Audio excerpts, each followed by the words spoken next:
Opposition का इल्जाम है कि नैब सिर्फ अपोजिशन को टारगेट कर रहा है। हुकूमती रहनुमाओं और उनके मंसूबों के खिलाफ कोई कार्रवाई नहीं की जा रही है, जबकि अपोजिशन को हदफ बनाकर नए केसेस बनाए जा रहे हैं, गिरफ्तारियां हो रही हैं। आज चेयरमैन नैब की ज़ेर सदारत नैब के एग्जीक्यूटिव बोर्ड के इजलास में साबिक वज़ीर आज़म नवाज शरीफ, नून लीग के सदर शहबाज शरीफ और नून लीग के रहनुमा सरताज अजीज़ के खिलाफ इन्वेस्टिगेशन और इंक्वायरीज की मंजूरी दे दी गई है। नैब के एग्जीक्यूटिव बोर्ड के इजलास में नून लीग के रहनुमाओं के खिलाफ इंक्वायरीज और इन्वेस्टिगेशन की मंजूरी दी गई, मगर किसी हुकूमती मंसूबे के खिलाफ कोई एक्शन नहीं लिया गया है। हालांकि चेयरमैन नैब गुज़िश्ता साल मई में कॉलम निगार जावेद चौधरी से होने वाली मुलाकात में हुकूमती वज़रा के खिलाफ केसेस पर कार्रवाई और मालम जब्बा केस के हवाले से बात कर चुके हैं, मगर उस पर अब तक कोई पेशरफ नहीं हुई। जावेद चौधरी से मुलाकात में चेयरमैन नैब ने बताया था कि हुकूमत चाहती है कि इमरान खान का हेलीकॉप्टर केस बंद हो जाए, बाबर एवान का रेफरेंस, अलीम खान और फिरदौस आशिक अवान के खिलाफ तफ्तीश और सबसे बढ़कर परवेज खटक के खिलाफ मालम जब्बा की गैर कानूनी लीज की इंक्वायरी रुक जाए।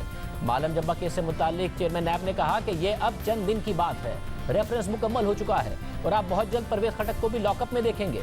बस मुझे सिर्फ एक खतरा है और मैं परवेज खटक की सेहत से डरता हूँ। वो अगर गिरफ्तार हो गए और उन्हें अगर कुछ हो गया तो नैब मजीद बदनाम हो जाएगा, लेकिन इसके बावजूद ये होकर रहेगा। मालम जब्बा का रेफरेंस तगड़ा है, परवेज खटक को भी अपनी करप्शन का हिसाब देना होगा। इस मुलाकात से मुताल्लिक चेयरमैन नैब ने कहा था कि उनसे ऐसी कोई बात नहीं हुई थी, मगर इंटरव्यू लेने वाले अपनी बात पर कायम थे।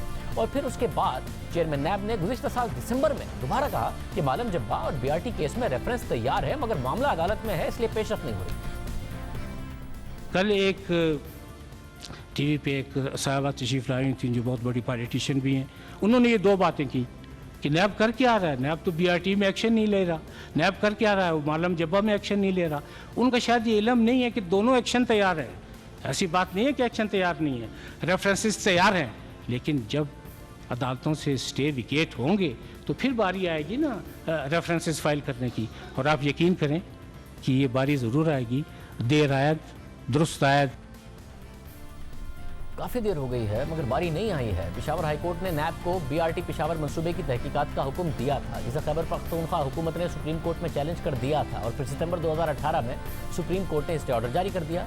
मगर इस स्टे ऑर्डर को पौने 2 साल हो गए हैं, अब तक कोई पेशरफ नहीं हुई। सवाल यह है कि नैब ने स्टे ऑर्डर को ख़त्म कराने के लिए अदालत से रुजू क्यों नहीं किया? क्या आला अदालत को रेफरेंस के मंदरजात नहीं बताए कि कितनी बड़ी करप्शन का मामला है? क्योंकि खुद नैब समझता है। और आज भी हमने तर्जुमान नैब से पूछा कि स्टे ऑर्डर विकेट कराने के लिए आपने क्या किया कि स्टे ऑर्डर अदालत ख़त्म कर दे, तो जवाब नहीं आया।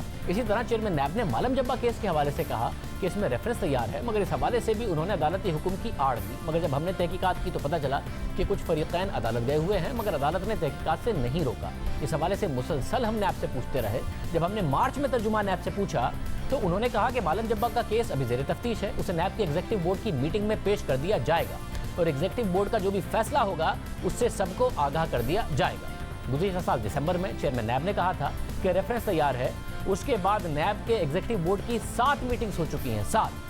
आज की मीटिंग में इस केस के हवाले से कोई बात नहीं हुई। इससे पहले 23 जून को नैब के एग्जीक्यूटिव बोर्ड का इजलास हुआ, जिसमें दीगर मामलों की तहकीकात की तो मंजूरी दी गई, मगर मालम जब्बा का केस उसमें शामिल नहीं था। इसी तरह 9 जून को भी नैब के एग्जीक्यूटिव बोर्ड के इजलास में मालम जब्बा का मामला शामिल नहीं था। फिर 23 अप्रैल को होने वाली नैब के एग्जीक्यूटिव बोर्ड की मीटिंग में भी मालम जब्बा केस पर बात नहीं हुई। 26 फरवरी की नैब एग्जीक्यूटिव की मीटिंग हुई तो उसमें भी मालम जब्बा का केस शामिल नहीं था। 16 जनवरी और फिर गुज़िश्ता साल 11 दिसंबर को होने वाली नैब एग्जीक्यूटिव बोर्ड की मीटिंग में भी मालम जब्बा केस पर बात नहीं हुई।